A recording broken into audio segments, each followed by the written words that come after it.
वहीं दूसरी तरफ गोपाल आराम से अपने काम में लगा हुआ था। वो लकड़ी का काम कम कर रहा था। तभी उसे फिर से आवाज सुनाई दी। आवाज को सुनकर गोपाल काफी ज्यादा हैरान हुआ। अरे ये आवाज कैसी? ऐसा लगा जैसे मुझे किसी ने पुकारा हो, पर आखिर मेरे साथ ऐसा क्यों हो रहा है? तभी अचानक गोपाल किसी के वश में हो गया और जंगल की तरफ जाने लगा। जंगल में आने के बाद वो एक बरगद के पेड़ के नीचे आया और वहां आकर वो खुदाई करने लगा।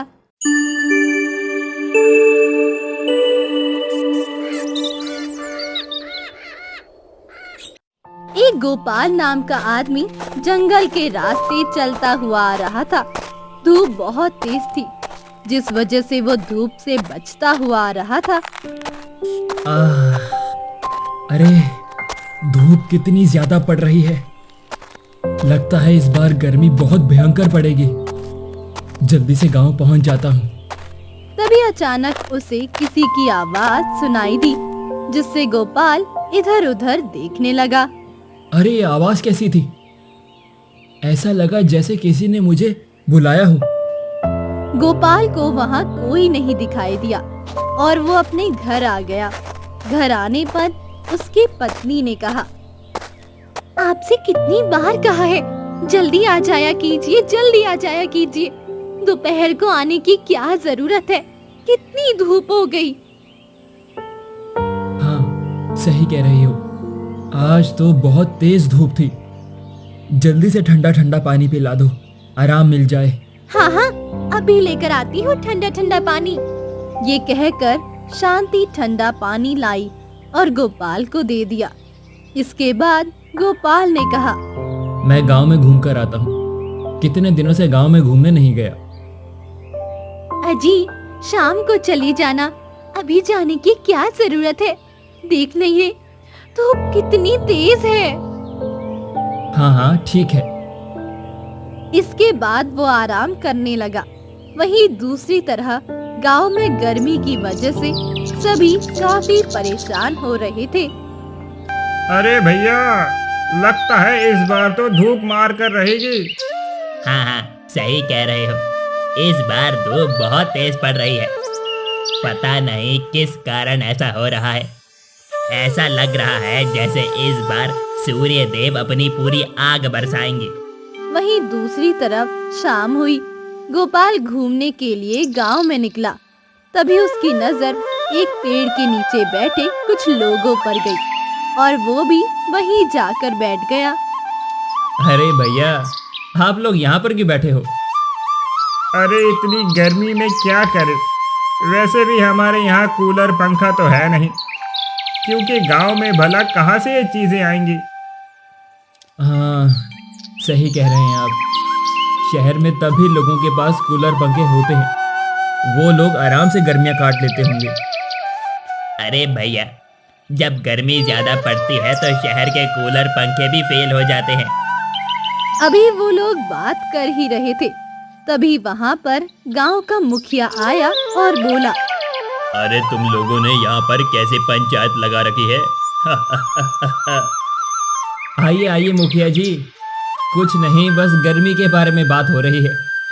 अरे राम, इस बार तो लगता है गर्मी मार ही डालेगी। पिछली बार तब भी कम पड़ी थी। आप सही कह रहे हैं, लगता है इस बार कहीं गांव में सूखा न पड़ जाए। धीरे धीरे समय गुजर रहा था। समय के साथ गर्मी का कहर बढ़ रहा था, जिस वजह से गांव के लोग काफी परेशान थे। दूसरी तरफ जंगल में भी पेड़ पौधे सूखने लगे, जिस वजह से जानवर भी काफी परेशान हो रहे थे। एक दिन तांत्रिक बैठा गुफा में हवन कर रहा था। तभी उसे बहुत तेज गुस्सा आया। पता नहीं वो जिन कहाँ है जिसे मैं ढूंढ रहा हूँ। इस तरह हवन करते हुए मुझे कितने साल हो गए हैं और वो अभी तक नहीं मिला। क्या फायदा इसे हवन का? ये कहकर उस तांत्रिक ने हवन को उठाकर बाहर फेंक दिया। गर्मी अधिक होने की वजह से धीरे धीरे पूरे जंगल में आग लग गई, जिससे जानवर इधर उधर भागने लगे। जंगल में आग को देखकर गांव वाले काफी परेशान हुए। अरे अरे, जंगल में आग लग गई है। जंगल में आग? पर भला जंगल में आग कैसे लग सकती है? अब हम लोग क्या करें? इसके बाद वो सभी जंगल आए और आग को बुझाने के लिए नदी से पानी लाकर डालने लगे। पूरे गांव वालों के सहयोग से आग बुझ गई, पर इससे काफी पेड़ पौधे जल चुके थे, जिससे जानवर भी काफी ज्यादा परेशान हुए। इस पर मुखिया ने कहा, ये अचानक आग कैसे लग गई? मुझे तो लगता है मुखिया जी, गर्मी की वजह से ऐसा कुछ हुआ है। नहीं नहीं, गर्मी की वजह से इतनी भयंकर आग नहीं लग सकती। जरूर कुछ और मामला है। ये सुनकर गांव वाले भी काफी हैरान हुए, पर किसी ने भी उस गुफा की तरफ ध्यान नहीं दिया, जो उनसे कुछ ही दूरी पर थी। और इसके बाद सभी गांव वाले लौट आए। गोपाल जब अपने कमरे में आया तो शांति ने कहा, अजी, ये आग कैसे लग गई थी जंगल में? पता नहीं कैसे लग गई है, पर आग बहुत ही भयंकर थी। वो तो समय पर हम लोगों ने बुझा दी, वरना गांव तक आ जाती। हाय राम, ये गर्मी पता नहीं क्या करके मानेगी। वैसे आज आप काम पर नहीं जा रहे? अरे अब क्या काम पर जाना, कल चला जाऊंगा। वैसे भी आज तो पूरा दिन ही बेकार चला गया।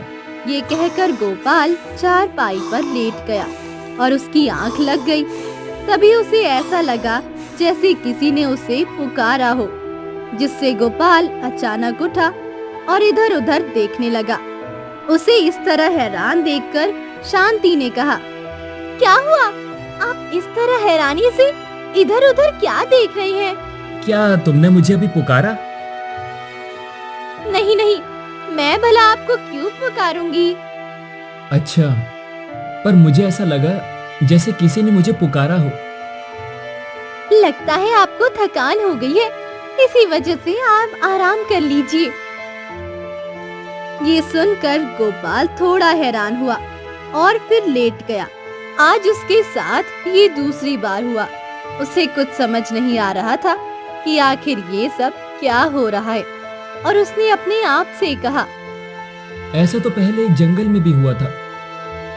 कहीं ऐसा तो नहीं कि मेरे पीछे भूत प्रेत लग गए हो?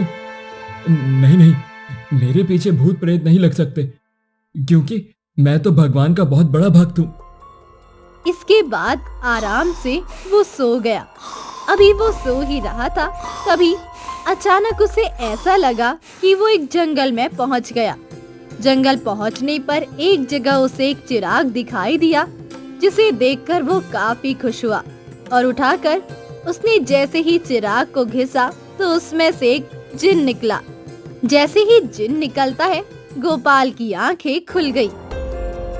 अरे अरे, ये कैसा सपना था? मुझे तो सपने में चिराग मिल गया, पर भला मुझे ऐसा सपना क्यों आया? गोपाल को कुछ समझ नहीं आया और फिर वो लेटा नहीं बल्कि बाहर चला गया। दूसरी तरफ तांत्रिक अपनी गुफा से बाहर आया तो बाहर का नजारा देखकर हैरान हुआ। अरे ये आग कैसे लग गई? ऐसा लग रहा है जैसे यहाँ बहुत भयंकर आग लगी हो। तभी उसे याद आया, उसने जो हवन की आग बाहर फेंकी थी, ये उसी की वजह से हुआ। जिस पर तांत्रिक ने कहा, अच्छा, तो ये सब उस वजह से हुआ है। वैसे भी मुझे क्या करना, मुझे तो बस उस जादुई चिराग को ढूंढना है। ये कहकर वो जंगल में इधर उधर उस चिराग को ढूंढने में लग गया। सुबह से शाम होने आई पर उसे वो नहीं मिला, जिससे तांत्रिक काफी ज्यादा गुस्से में आ गया। मुझे उस चिराग को ढूंढते हुए 10 वर्ष हो गए हैं, पर अभी तक वो मुझे नहीं मिला। आप मेरे साथ ऐसा क्यों कर रहे हैं भगवान? मैं नहीं चाहता हूं कि मैं किसी को नुकसान पहुंचाऊं, पर अगर आप ऐसा ही करेंगे तो मैं पूरे जंगल को तबाह कर दूंगा। तब वो चिराग मुझे मिलेगा। हाँ, हाँ। ये कहकर तांत्रिक फिर से उसी गुफा में चला गया। धीरे धीरे समय गुजर रहा था। गांव में गर्मी अपना कहर बरसा रही थी। एक बार गांव की औरत रीमा लकड़ियां काटने के लिए जंगल आई। तभी उसने धुआं होते हुए देखा। धुएं को देखकर उसने अपने आप से कहा, अरे ये जंगल में इस तरह धुआं कहाँ से आ रहा है? ये कहकर वो उसी तरफ चली गई तो उसे एक गुफा दिखाई दी और गुफा से ही धुआं निकल रहा था। ये देखकर उसने कहा, अरे ये धुआं तो उसी गुफा से निकल रहा है। इसका मतलब इस गुफा के अंदर जरूर कोई ना कोई हवन कर रहा है। क्या मुझे इसके अंदर जाना चाहिए? ये कहकर रीमा गुफा के अंदर चली गई तो वो बुरी तरह हैरान हुई। वहाँ पर एक तांत्रिक बैठा हुआ था। तांत्रिक की नजर जब रीमा पर गई तो उसने कहा, तुम यहाँ क्या करने आई हो? पहले तुम बताओ, ये सब क्या कर रहे हो? ये सुनकर तांत्रिक थोड़ा घबरा गया। उसे डर लगा कि कहीं रीमा ये बात गांव वालों को ना बता दे। इस पर तांत्रिक ने कहा, नहीं नहीं, मैंने कुछ नहीं किया, तुम जाओ यहाँ से। इसका मतलब उस दिन तुम्हारी वजह से ही आग लगी थी। अब तो मैं पूरे गांव वालों को बताऊंगी कि तुम्ही ने उस दिन जंगल में आग लगाई थी। तुम ऐसा कुछ नहीं करोगी। अगर तुमने ऐसा कुछ किया तो इसका अंजाम बहुत बुरा होगा। पर रीमा वहाँ से जाने लगी। तभी अचानक तांत्रिक ने अपनी शक्तियों से रीमा की याददाश्त को मिटा दिया, जिससे अरे मैं इस गुफा में क्या कर रही हूँ? तुम गलती से आ गई हो, चलो जाओ यहाँ से। ये सुनकर रीमा वहाँ से चली आई, पर उसका सिर बहुत भारी हो गया।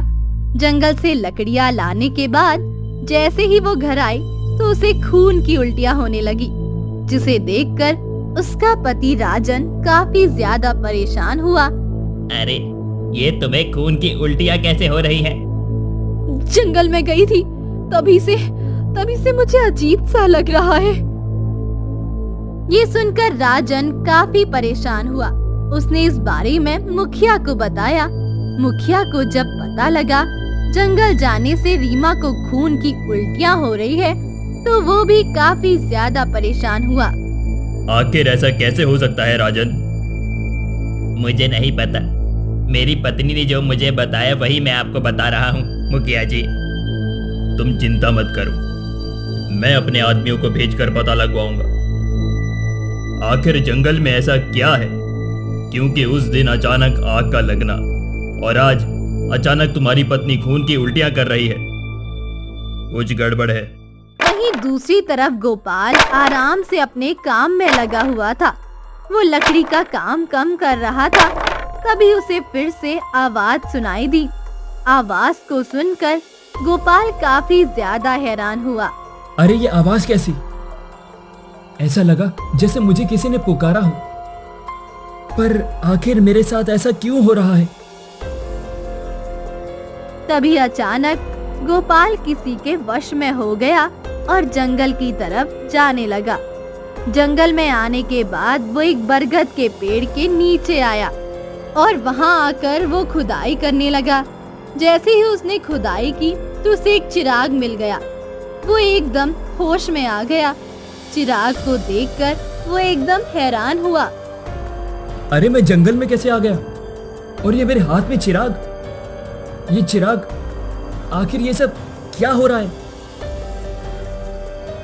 गोपाल इससे पहले कुछ समझ पाता तभी उसे अपना सपना याद आ गया और उसने कहा, कहीं ऐसा तो नहीं इस चिराग में सच में जिन हो?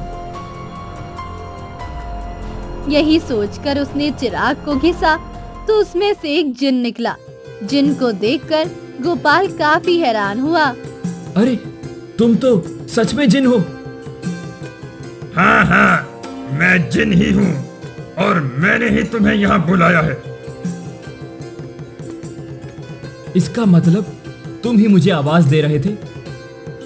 उस दिन जब तुम जंगल से निकले तो मैंने ही तुम्हें आवाज दी थी। मैं यहाँ से निकलना चाह रहा था क्योंकि मेरी जान खतरे में है।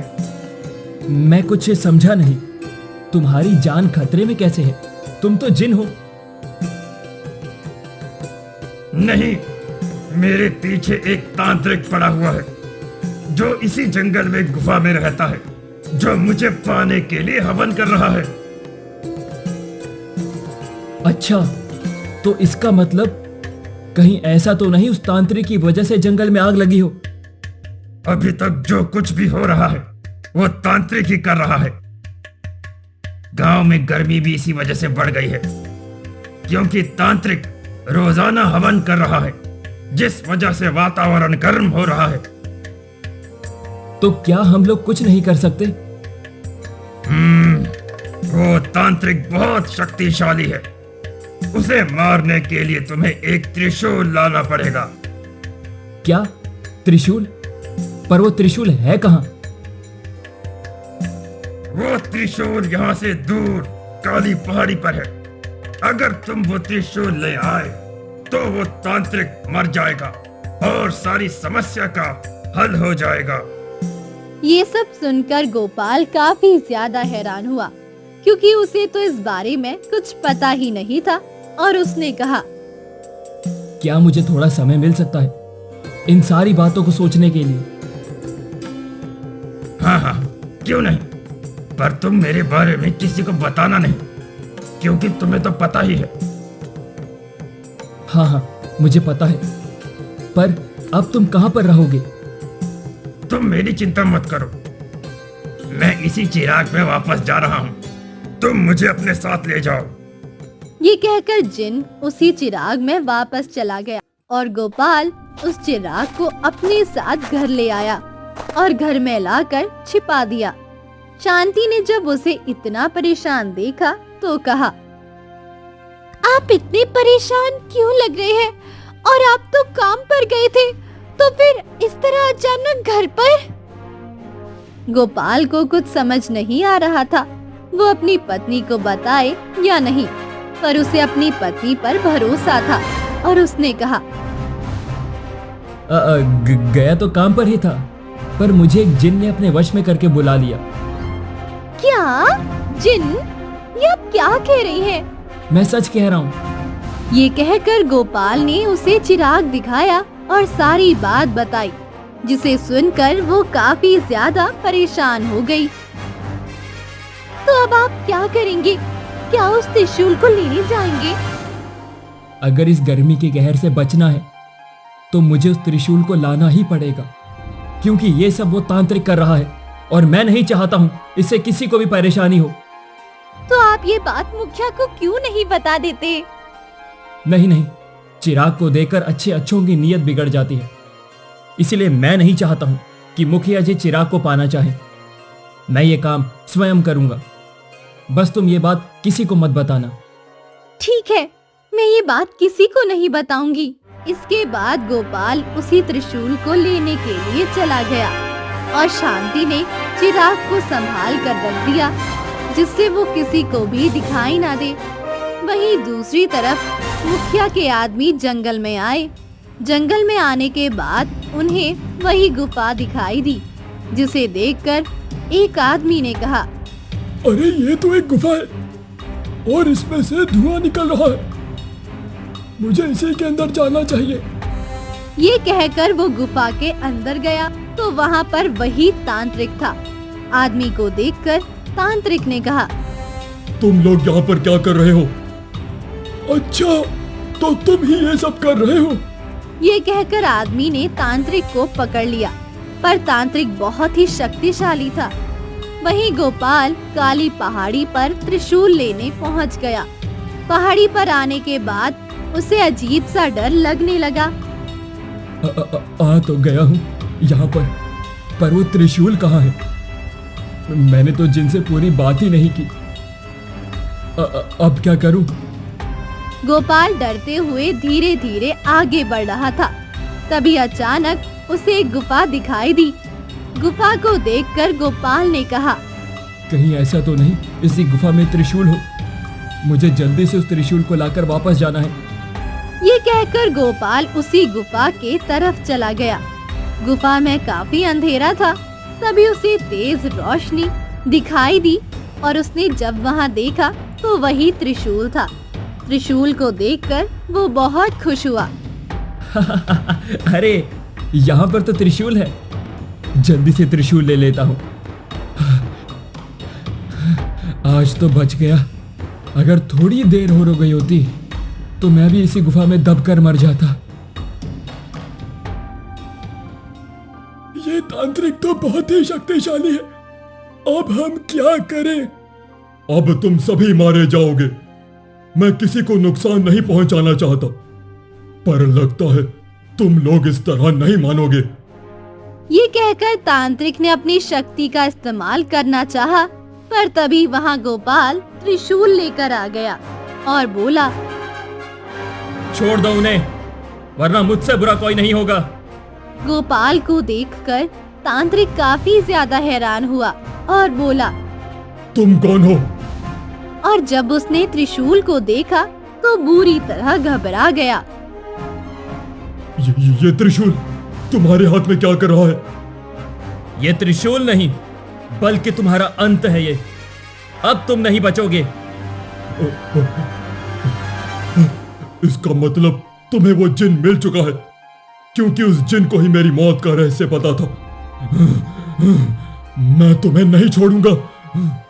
ये कहकर तांत्रिक ने गोपाल पर वार किया, पर तभी किसी ने वार को रोक लिया और जब तांत्रिक ने उस तरफ देखा तो वहाँ पर जिन था। जिन को देखकर गोपाल और तांत्रिक काफी ज्यादा हैरान हुए। तुम यहाँ कैसे आए?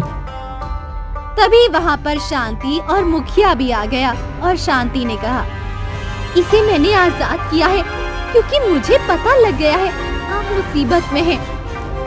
ये सुनकर गोपाल काफी खुश हुआ। वही जिन को देखकर तांत्रिक ने कहा, आखिरकार मेरी तपस्या पूरी हुई, तुम मुझे मिल ही गए। अब मैं तुम्हें कैद करके अपने साथ ले जाऊंगा और पूरे ब्रह्मांड पर राज करूंगा। तुम्हारा ये सपना कभी भी पूरा नहीं होगा, क्योंकि तुम एक दुष्ट आत्मा हो। अच्छा, ऐसी बात है तो अभी पता चल जाएगा। ये कहकर तांत्रिक ने जिन पर हमला किया, पर जिन बच गया और उसने भी तांत्रिक पर हमला किया और इस प्रकार उन दोनों में लड़ाई होने लगी। तांत्रिक बहुत ज्यादा शक्तिशाली था, जिस वजह से जिन कमजोर पड़ रहा था। ये सब देखकर शांति ने कहा, आप कुछ कीजिए ना, आपके पास तो त्रिशूल है। पर मैं क्या करूं? मुझे तो कुछ समझ में नहीं आ रहा है। इस त्रिशूल का क्या होगा? ये त्रिशूल बहुत शक्तिशाली है। आप इसे तांत्रिक के पेट में मार दीजिए, जिससे तांत्रिक मर जाएगा। ये बात मुझे जिन ने बताई है। अच्छा, ऐसी बात है तो फिर ठीक है।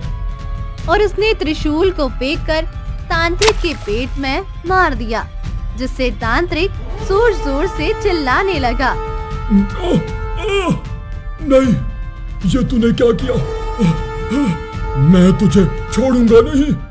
और तभी तांत्रिक जलने लगता है और जलकर मर जाता है, जिसे देखकर सभी लोग काफी खुश होते हैं। और जिन ने गोपाल से कहा, तुम्हारा बहुत बहुत धन्यवाद जो तुमने इस तांत्रिक को मार दिया। अच्छा, तो अब मैं चलता हूँ, क्योंकि यहाँ मेरा रहना सुरक्षित नहीं।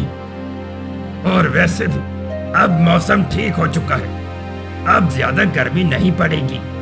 अब तुम लोग आराम से रहना। ठीक है, ठीक है। इसके बाद जिन वहाँ से गायब हो गया और सभी लोग वापस गांव आ गए।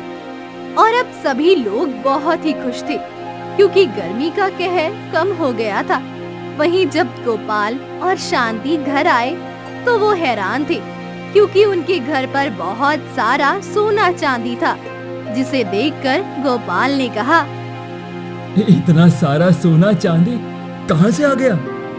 लगता है ये सब जिन का जादू है, ये सब उसी ने किया है। ये सुनकर गोपाल काफी ज्यादा खुश हुआ और अब वो लोग भी आराम से रह रहे थे। वहीं अब गांव वाले भी काफी खुश थे, क्योंकि अब गर्मी बहुत कम पड़ रही थी, जिससे वो लोग आराम से जीवन यापन कर रहे थे।